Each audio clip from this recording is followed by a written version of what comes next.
Vamos lá, amigos, eu quero falar com vocês agora sobre uma questão interessantíssima e muito importante na sua preparação, que é como identificar uma peça, como identificar o rito, o procedimento adequado, o recurso adequado, se é uma execução, se é uma ação de conhecimento. Então vamos lá. Primeiro ponto, eu queria que vocês tomassem bastante cuidado com o artigo 318 do novo CPC. Lá ele estabelece que todas as ações tramitam pelo procedimento comum. E isso é a regra no novo CPC. Todas as ações no novo CPC, em regra, tramitam pelo procedimento comum. E esse é o único procedimento. Então, se não for um caso de uma ação de um procedimento especial, como uma consignação em pagamento, uma reintegração de posse, embargos de terceiros, uma monitória, será uma ação pelo rito comum. Então, você vai observar o procedimento comum, que é o procedimento básico. A elaboração de uma petição inicial, você vai ter que observar o artigo 319, que é o artigo comum para toda e qualquer petição inicial.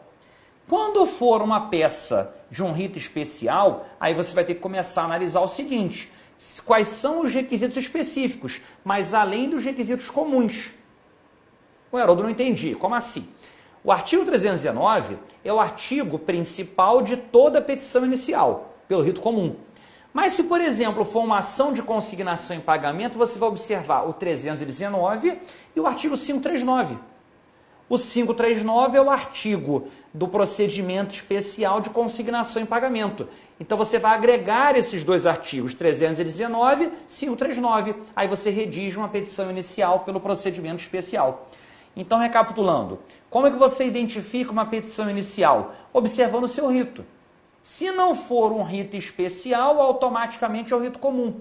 Então você vai analisar os procedimentos especiais que estão delimitados no CPC, organizados direitinho. Não é um rito especial, acabou o assunto. Automaticamente é um rito o quê? Comum, a partir do artigo 318 e 319. O 319 é de uma petição inicial. Uma outra peça que é muito comum deles abordarem, de ser cobrado pela Fundação Getúlio Vargas, é a elaboração dos recursos. Aí melhorou bastante, sabe por quê? Olha só, se ele colocar que é uma sentença, evidentemente você vai interpor um recurso de apelação. Aí é o mais fácil, é o artigo 1009 do CPC. Se ele falar que eu ajuizei uma ação contra o Rafael foi condenado em R$10.000 e elabore a peça adequada, se é uma condenação mediante sentença, só pode ser uma apelação. Artigo 1009 do CPC. Mas o mais importante é você tomar cuidado com as interlocutórias. Porque o novo CPC ele alterou o regime do agravo de instrumento. Então, primeiro, ele acabou com um tipo de agravo, que é o agravo retido. Então, é menos uma peça para você estar identificando. Então, você só tem um agravo de instrumento, pelo menos no processo de conhecimento. Você só tem um agravo de instrumento.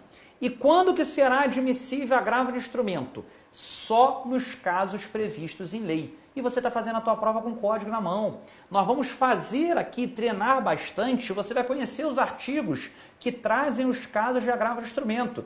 1015...